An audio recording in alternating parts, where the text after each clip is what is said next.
আসসালামু আলাইকুম রহমতুল্লাহি ওবরকাতুহ। সম্মানিত দর্শক, আমেরিকা এবং ইরানের যে যুদ্ধ, অন্য সময় যুদ্ধ হলে ঢাকা তোলপাড় হয়ে যেত। হেফাজত মিছিল করত, চরমোনাইয়ের যারা লোকজন আছে মুগুর নিয়ে মিছিল করত, জামাত মিছিল করত, বায়তুল মোকাররমের উত্তর গেট মানে বিভিন্ন ইসলামী সংগঠনের তাদের যে স্লোগান মিছিল মিটিংয়ে ভরপুর থাকতো। কিন্তু এবার কি হলো? এবার সব কিছু নীরব এবং নিস্তব্ধ। এবার কেবলমাত্র জামাতের একটি খণ্ডিত মিছিল হয়েছে, খুব অল্প কয়েকজন লোক, এবং সেই মিছিল থেকে অদ্ভুত সব, যাকে বলা হয়, স্লোগান দেওয়া হয়েছে। তো যে স্লোগান দেওয়া হয়েছে সেটা নিয়ে মূলত আজকের এই আলোচনা করব, এবং এই স্লোগানের যে মনস্তাত্ত্বিক দিকগুলো রয়েছে, ইতিবাচক নেতিবাচক, সামনে পিছনের যা কিছু আছে সেগুলো নিয়ে আলোচনা করব। আশা করি আপনাদের ভালো লাগবে। প্রথমত হলো যে নর্মালি ইসলামী কোনো রাষ্ট্রে যখন কোনো আক্রমণ হয়, বিশেষ করে আমেরিকা বা ইসরায়েল, তখন বাংলাদেশ ক্ষোভে ফুঁসতে থাকে, প্রচণ্ডভাবে ক্ষোভে ফুঁসতে থাকে। কিন্তু এইবার হয়নি। এবার হয়নি, কেন হয়নি? এবারে যারা ইসলামিস্ট রাজনৈতিক দলগুলো রয়েছে, তারা কি ইসরায়েলকে ভয় পাচ্ছে? তারা কি আমেরিকার দালাল হয়ে গেছে? নাকি তারা নরেন্দ্র মোদীর অনুচর হয়ে গেছে? আপনারা জানেন যে ইসরায়েলের সাথে নরেন্দ্র মোদীর একটা নিদারুণ, যাতে বলা হয়, সম্পর্ক আছে, এবং এখানে ভারত ডুয়েল খেলছে। মানে তারা ইরানের দুর্বলতার সুযোগ নিয়ে কম দামে ইরানের যত রকম পেট্রোলিয়াম প্রোডাক্ট এবং বাই প্রোডাক্ট, সিএনজি, সিএনজি তো নয়, এলএনজি, পেট্রোলিয়াম, পেট্রোলিয়ামের মধ্যে আবার ডিজেল, অকটেন, রিফাইন্ড, নন রিফাইন্ড, তারপর শেষে পিভিসি রেজিন থেকে শুরু করে অন্যান্য যে সকল পেট্রোলিয়াম বাই প্রোডাক্ট রয়েছে সব তারা পানির দামে কিনছে। আবার ইরানের যে জাত শত্রু, সেই ইসরায়েল, তাদের সঙ্গে তাদের একটা সম্পর্ক, এবং সেই সম্পর্কটা কোন পর্যায়ে, যে অ্যাপিস্টেইন কেলেঙ্কারি কাহিনী আপনারা শুনেছেন, সেই অ্যাপিস্টেইন কেলেঙ্কারিতে মিস্টার নরেন্দ্র মোদী, তার একটি কাহিনী প্রকাশিত হয়েছে। সেটা হলো তিনি যখন সেই তেল আবিবে গিয়েছিলেন ইতিপূর্বে, সেই তেল আবিবে গিয়ে নেতানিয়াহুকে খুশি করার জন্য তিনি সেখানে নেচেছেন। বোঝার চেষ্টা করেন যে নরেন্দ্র মোদী, তিনি সেখানে কি মাইকেল জ্যাকসনের মতো ব্রেক ড্যান্স দিয়েছেন, নাকি ধ্রুপদী, ভারতীয় যে ধ্রুপদী সঙ্গীতে যে উদয় শঙ্কর কিংবা পণ্ডিত বিরজু মহারাজ, তারা যে নৃত্য করেন সেইভাবে তিনি কি নেচেছেন কিনা, নাকি ওই অনেকটা সুফি কায়দায় যেভাবে ঘুরে ঘুরে নাচে সেভাবে নাচেন কিনা, এরকম নিয়ে অসংখ্য ভিডিও কিন্তু সামাজিক মাধ্যমে ছড়িয়ে পড়েছে। আবার এইবার যখন ইসরায়েল আক্রমণ করলো আমেরিকাকে সঙ্গে নিয়ে ইরানে, তার কয়েকদিন আগে নরেন্দ্র মোদী সেখানে গেলেন, এবং তার বন্ধু নেতানিয়াহুর সঙ্গে আরে কি খোশ আলাপ, এবং তিনি ভারতে ফিরে আসার পরপরই দেখা গেল যে ইসরায়েল ইরান আক্রমণ করেছে। এবং এখানে আরেকটি খবর হলো যে ইসরায়েল তার যে সামরিক সরঞ্জামাদি, ড্রোন থেকে শুরু করে অন্য যে সকল কৌশলগত অস্ত্র, চিপস, তা প্রায় সবই এখন ভারতে উৎপন্ন করছে। এবং তাদের যে প্রধানতম বন্দর হাইফা বন্দর, এই বন্দরটি এখন ভারতের আদানি গ্রুপ তারা পরিচালনা করে, নরেন্দ্র মোদীর রাইট হ্যান্ড। তো কাজেই ভারত থেকে সামরিক সরঞ্জামাদি তৈরি করে নিজেদের জাহাজে করে নিরাপদে তারা হাইফা বন্দরে পৌঁছে দিবে, এবং সেই ভারতীয় অস্ত্র দিয়ে আবার ইসরায়েল সরাসরি আক্রমণ করবে। এই গেল এক। আবার অন্যদিকে ইরানের ভিতরে রাস্তাঘাট, বন্দর নির্মাণ থেকে শুরু করে বিশাল বিনিয়োগ রয়েছে ভারতের। তো এখানে আসলে ভারতের যে চাণক্য নীতি, এটা আমরা বুঝতে পারি না। বাংলাদেশেও ঠিক একই অবস্থা। এখন বলা হয়ে থাকে যে বাংলাদেশে সব কিছুই ভারত এবং আমেরিকার নিয়ন্ত্রণে চলছে, সরকারি দল, বিরোধী দল, এমনকি সামনে যে রাষ্ট্রপতি হবেন তাও ভারতের গ্রিন সিগন্যাল লাগবে। তারপর এখন যে রাষ্ট্রপতি আছেন তাকে সরাতেও ভারতের গ্রিন সিগন্যাল লাগবে। আর এখন যে ভারতের যে গ্রিন সিগন্যাল, সেই গ্রিন সিগন্যালের উপর ভিত্তি করেই বর্তমান রাষ্ট্রপতি শাহাবুদ্দিন চুপ্পু এখানে আছেন।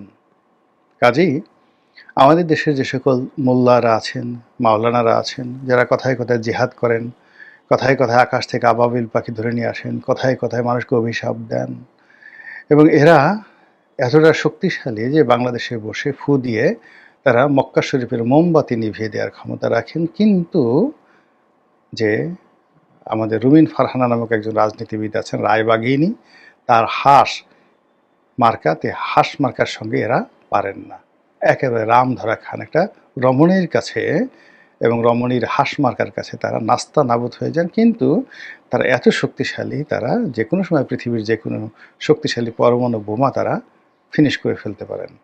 আওয়ামী লীগ জমানাতে তারা দেখেছি এই ভারতের রাষ্ট্রদূতকে তারা তাড়িয়ে দেবে, ভারতের যে কার্যালয় রয়েছে, রাষ্ট্রদূতের কার্যালয় রয়েছে, অ্যাম্বাসি রয়েছে, সেটাকে উড়িয়ে দেবে। তারপর আমেরিকান রাষ্ট্রদূতদের যে কার্যালয়, বাসভবন ঘেরাও করবে, যেটিকে ঢাকার লালকেল্লা বলা হয়, সেটা ঘেরাও করবে। এরপরে কি বড় বড় মিছিল, এবং তাদের সেই মিছিলগুলোর বৈশিষ্ট্য আছে। বায়তুল মোকাররমের উত্তর গেট থেকে শুরু করে পল্টন মোড় হয়ে প্রেস ক্লাব হয়ে তারপর শেষে তারা করে কি এই মৎস্য ভবন যায়, মৎস্য ভবন থেকে আবার জিকির করতে করতে করতে করতে বায়তুল মোকাররমের উত্তর গেট হয়ে যায়। এবং এদের ভাবসাব দেখলে মনে হয় যে তারাদের ক্ষমতার কোনো শেষ নেই। কিন্তু এই সময়টিতে এসে অলানে ছাড়েন তারা সবাই চুপচাপ হয়ে গেছে।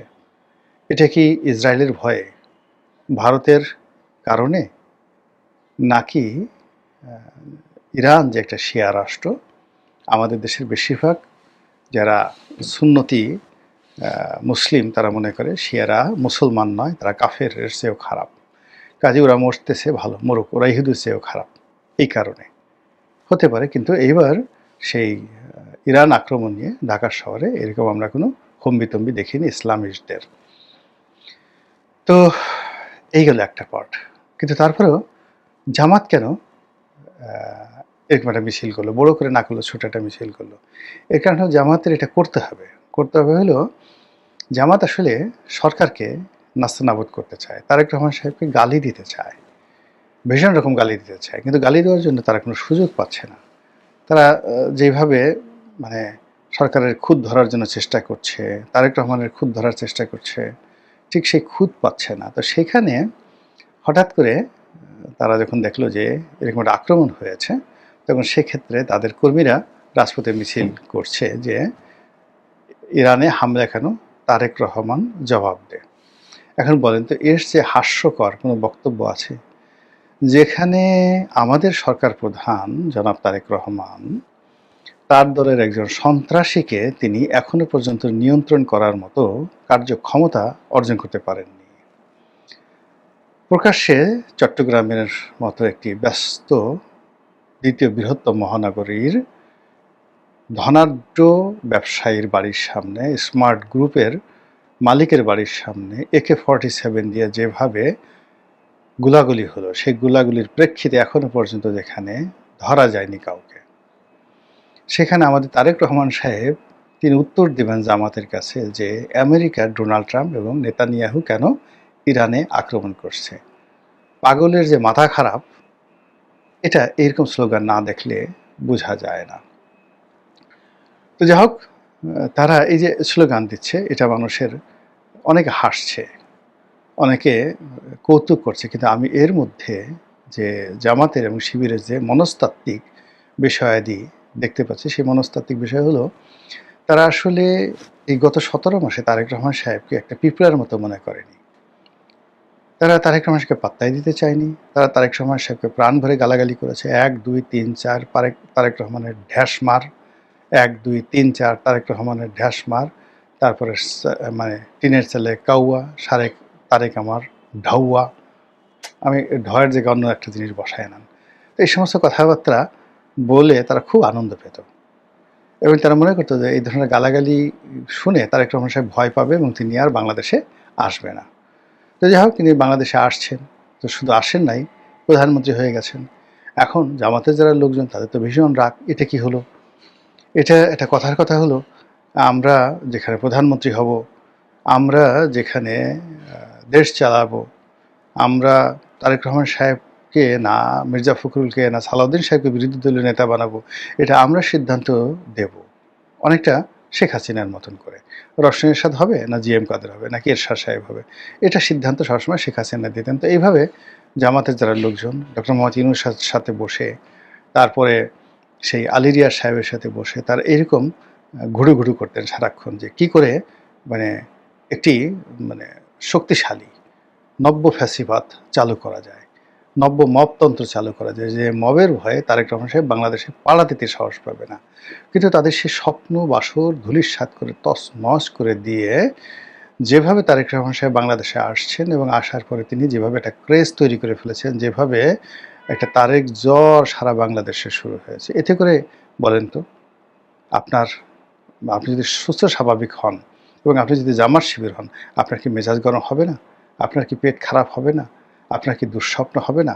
আর এই অবস্থায় মানুষ কি করতে চায়? কিছু যদি করতে না পারে, ধরেন আপনার একজন প্রতিপক্ষ অত্যন্ত শক্তিশালী, ধরুন আপনি মুরগি নিয়ে ৩-৪টে মুরগির ডিম নিয়ে বসে আছেন বা মুরগির বাচ্চা নিয়ে বসে আছেন, খুব আদর করে বসে আছেন, বা আপনার বিড়ালের একটা বাচ্চা হয়েছে সেটা নিয়ে খেলছেন, নবজাতক বিড়ালের বাচ্চা আপনার সাথে মিউ মিউ করছে, ভীষণ রকম আপনি আনন্দ উপভোগ করছেন। হঠাৎ করে আকাশ থেকে একটা বাজ পাখি, আমাকে যেটাই বলি চিল, বা যেটার ভালো নাম হলো ঈগল, তো জানেন ঈগল তো খুব শিকারী, সে একেবারে আকাশ থেকে এসে ছো মেরে আপনাকে বেকুব বানিয়ে সেই যাকে বলা হয় আপনার সেই বিড়ালের বাচ্চা, মুরগির বাচ্চা শুধু নিলই না, সে করল কি সেই মুরগির বাচ্চা নেওয়ার সঙ্গে সঙ্গে তার ধারালো নখের সঙ্গে আপনার লুঙ্গিতে টান পড়ল। এখন লুঙ্গিতে টান পড়ার পরে আপনার লুঙ্গি খুলে গেল, আপনার শরীরে কম্পন তৈরি হলো, আপনার মাথা খারাপ হয়ে গেল, তো চিল উড়ে গেল, সে আপনার লুঙ্গিটাও নিয়ে গেল সঙ্গে সঙ্গে। আপনি ওই অবস্থায় রাস্তায় দাঁড়িয়ে থেকে আপনার মনের মধ্যে কী একটা প্রতিক্রিয়া হবে। আপনি যদি জঙ্গলে থাকেন এক ধরনের প্রতিক্রিয়া হবে, আপনি যদি ফসলের মাঠে থাকেন এক ধরনের প্রতিক্রিয়া হবে, নির্জন জায়গায় থাকেন আরেক ধরনের প্রতিক্রিয়া হবে। ছোট আপনি যদি নানার বয়সী হন, ছোটো বাচ্চা পোলাপা যদি আপনাকে চারিদিক থেকে ঘিরে ধরে থাকে, ওর মধ্যে যদি আপনার লুঙ্গি খুলে যায় আপনার কী অবস্থা হবে। আশেপাশে যদি আপনি যুবক হন, যদি রমণীরা বসে থাকে, ভাবিরা বসে থাকে, তখন আপনার কী অবস্থা হবে। ঠিক একই অবস্থা রাষ্ট্র ক্ষমতায় যখন একেবারে সাজানো গুছানো মেওয়া, আপনি যেটা নিশ্চিত ধরে নিয়েছে যে মেওয়া খাবেন, এই সময় ছো মেরে কেউ আপনার মেওয়া নিয়ে যায়, তখনও আপনার মেজাজটা মানে প্রথম আপনি কিংকর্তব্য বিমূঢ় হয়ে পড়েন, বেকুব হয়ে যান। বাংলায় আমরা যেটাকে বলি ভোদাই, আমরা ভোদাই হয়ে যাই। তারপর আস্তে আস্তে আমাদের রাগ হয়, রাগ হওয়ার পর আমরা দেখি যে এই রাগ তো উপশম করা যাবে না, এই রাগ তো খাটানো যাবে না, কাজেই কী করতে হবে, গালি দিতে হবে, ভীষণ রকম গালি দিতে হবে, একা একা গালি দিতে হবে। তো এরকম আমাদের যে একটা মনস্তাত্ত্বিক অবস্থা থাকে, তো সেই মনস্তাত্ত্বিক অবস্থার কারণেই বাংলাদেশে যারা যারা তারেক রহমান সাহেবকে গালি দিতে চাচ্ছেন, এই ইরানের এই ঘটনাকে কেন্দ্র করে তারা একটা সুযোগ পেয়েছেন। এই সুযোগে তারেক রহমান সাহেবকে কয়েকটা গালি দেওয়া যাক। আর গালি দিতে গিয়ে সেই তুই-তুকারি করা, এটা বাঙালির একটা স্বভাব। বাঙালি তো আসলে এখনও ভদ্রতা শিখতে পারেনি। তুমি বা আপনি বা একটা সহজাত নয়। তারা সাধারণত আমাদের দেশে যে গালিগুলো, এই গালিগুলোর আপনি চ্যাট জিপিটি গিয়ে দেখেন, তারপর শেষে এই জেমিনিতে গিয়ে দেখেন, আপনি আমাদের যে কোনো একটা অসভ্য গালি, সেই গালির ইংরেজি অনুবাদ জিজ্ঞাসা করেন, তো প্রথমে জিজ্ঞাসা করবে তোমার কি মেজাজ গরম, তুমি এই ধরনের প্রশ্ন কেন করছো। যেহেতু তুমি প্রশ্ন করছো মানে এটা ঠিক না, তবু উত্তর দিচ্ছি, কম্পিউটার আপনাকে বলে দিচ্ছে। এই হলো